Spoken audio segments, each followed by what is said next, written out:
My mother-in-law told me something surprising. She said, "We're going to live together now. We turned the house into 2 separate homes to make it easier. Is the house in your name, Emma? Sorry to ask, but can you pay the $80,000 bill for the changes?" My mother-in-law and husband thought it was funny, but I felt determined. I was going to tell them something important, even though my husband didn't know yet. I had proof too. My name is Emma Davis, and I'm 26 years old. I live a little away from the city in a place surrounded by nature. I work in an office and draw pictures for fun. Recently, I've been sharing my drawings online and reading the comments people leave. My husband, who is 3 years older than me, and I have been happily married and living in our beloved old farmhouse since we got married. But there's been a visitor who comes by once a month since then, and they always give me a headache. "Emma, I'm here. Please open up quickly." I hurried to the front door when I heard the insistent banging. "Ah, it's my mother-in-law. I'll open it right away," I said, even though there's a doorbell right next to the door. I tried to smile as I opened the sliding door. There are so many bugs around here. It's so annoying. Is George still at work? Poor thing, even on Saturday. Oh, I brought some of his favorite food. I saw a tired-looking woman holding a big bag waiting at the door. As she chattered on, I tried to keep up my fake smile. This visitor, who comes once a month, is none other than my husband's mother, my mother-in-law.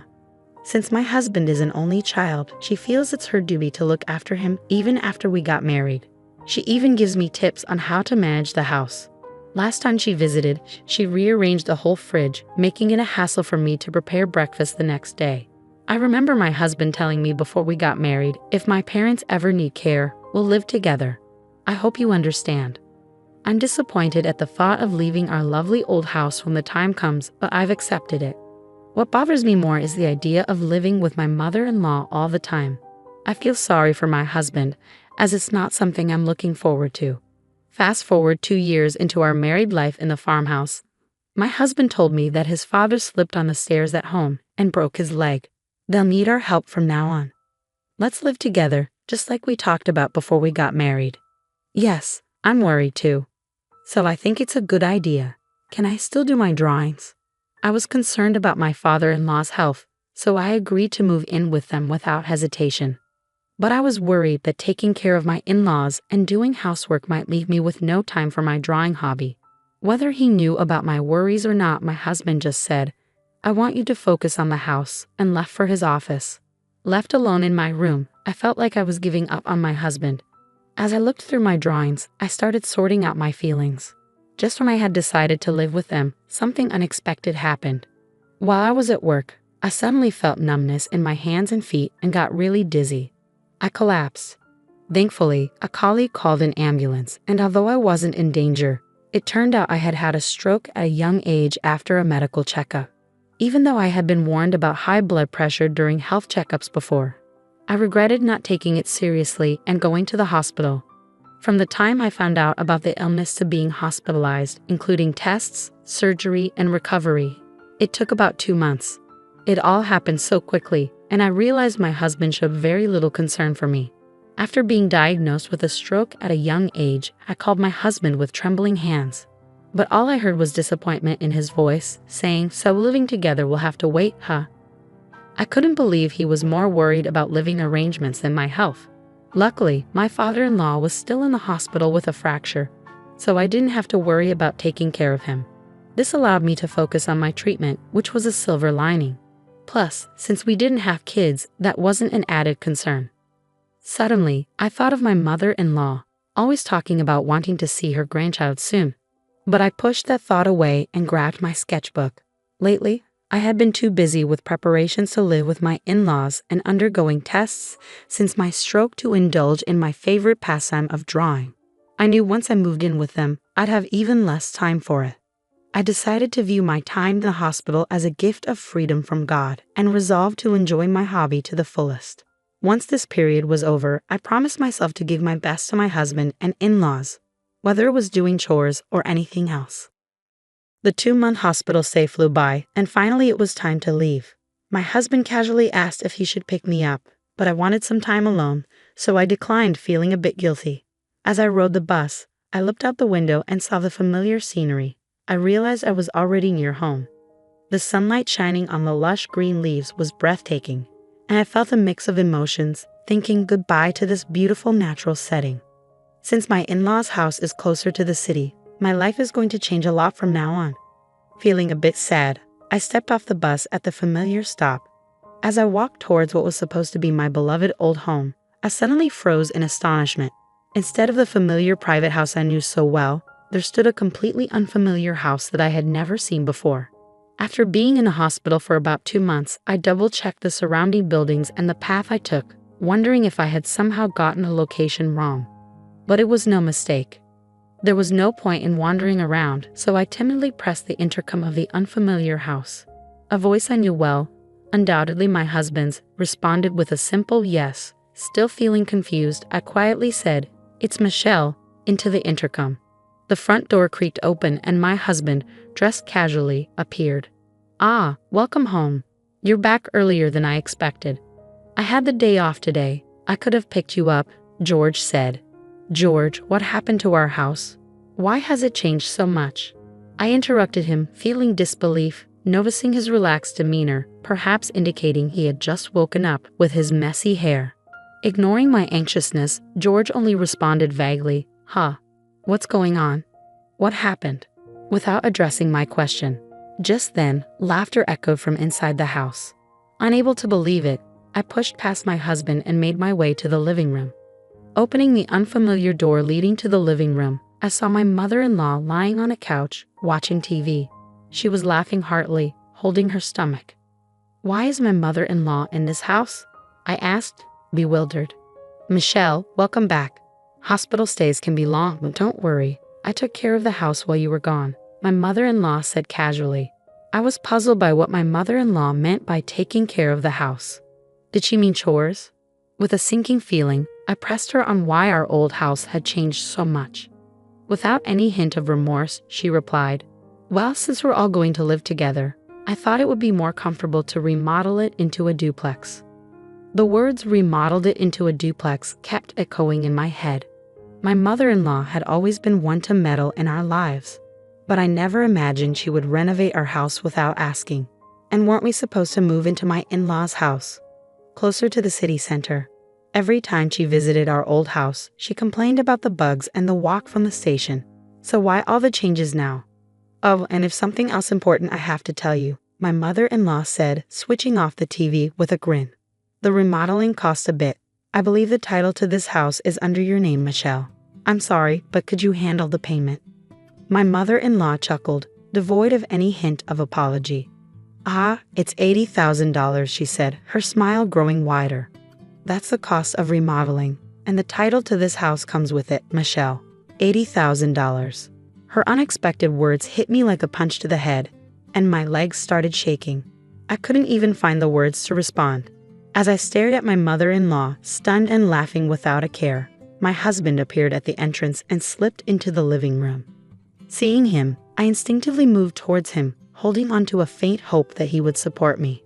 I repeated to my husband exactly what my mother-in-law had said, desperately awaiting his reaction, but all I got from him was a cold reply.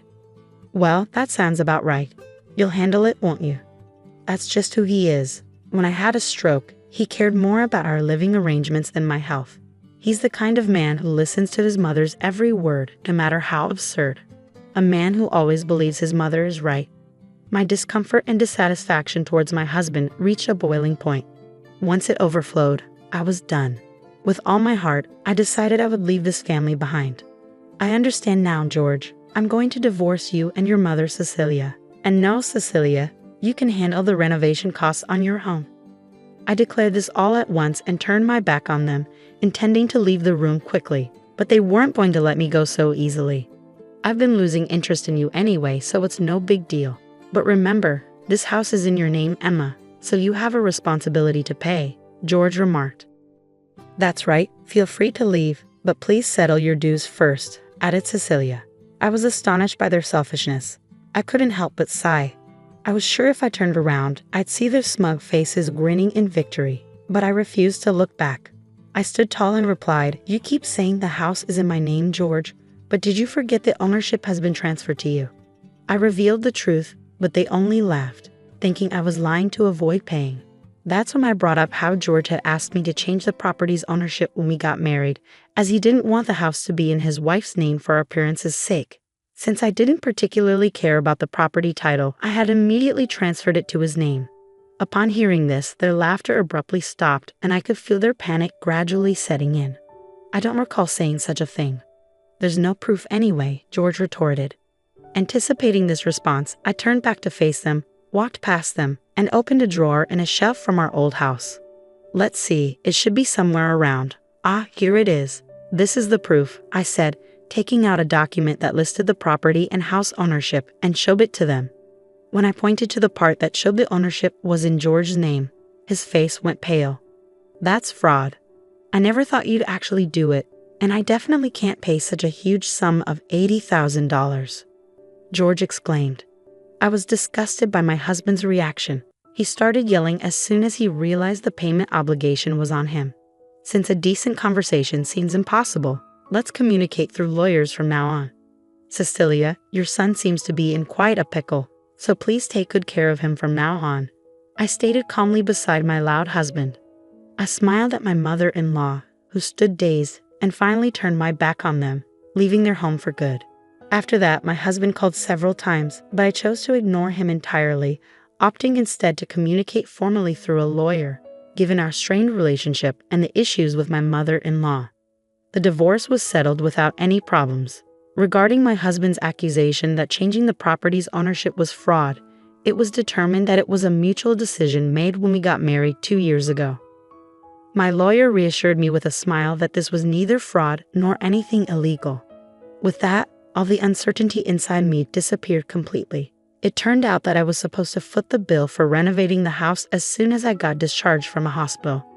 I couldn't help but appreciate the well-executed, spiteful move of pushing me into a difficult situation just after I had undergone surgery and rehabilitation and finally got discharged due to illness. In the end, since the house was in my husband's name, it was his responsibility to pay the hefty renovation costs, and he ended up cornering himself. Moreover, I was able to secure alimony after the divorce was finalized. My husband, faced with a claim for an amount he couldn't possibly pay off, either borrowed money from risky sources or didn't pay at all. While I was in the midst of the legal battle with my husband and mother-in-law, I received an apology from my father-in-law, Bob, who had been hospitalized with a broken leg, saying, "I'm sorry for my wife and son's behavior." Of course, it didn't seem that Bob was directly involved in this matter, but it couldn't be denied that for 2 years after our marriage, he had turned a blind eye to his wife and my indifferent husband. After briefly replying to Bob's message, I made the decision to cut all ties with my old family and start afresh. Since then, my health has been gradually improving and I was able to return to work.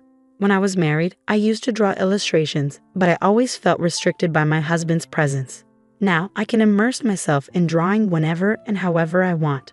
Initially, drawing was just a hobby, but now I receive job offers through the social networking site where I post my illustrations. I spend more time drawing for work than for pleasure these days. My current dream is to buy an old farmhouse in a somewhat rural town using the alimony from my husband and my savings, and to open an art studio there. Today, I'm taking the first step towards realizing that dream by heading to see an old farmhouse. As I gaze out at the scenery from the bus, I can't help but think back to the day I left the hospital, the day that changed my life forever. The natural scenery outside remains the same as it was that day, but my feelings are clearer now, and I'm filled with excitement for the new life that awaits me. The leaves on the trees, illuminated by the sunlight, look so bright and dazzling.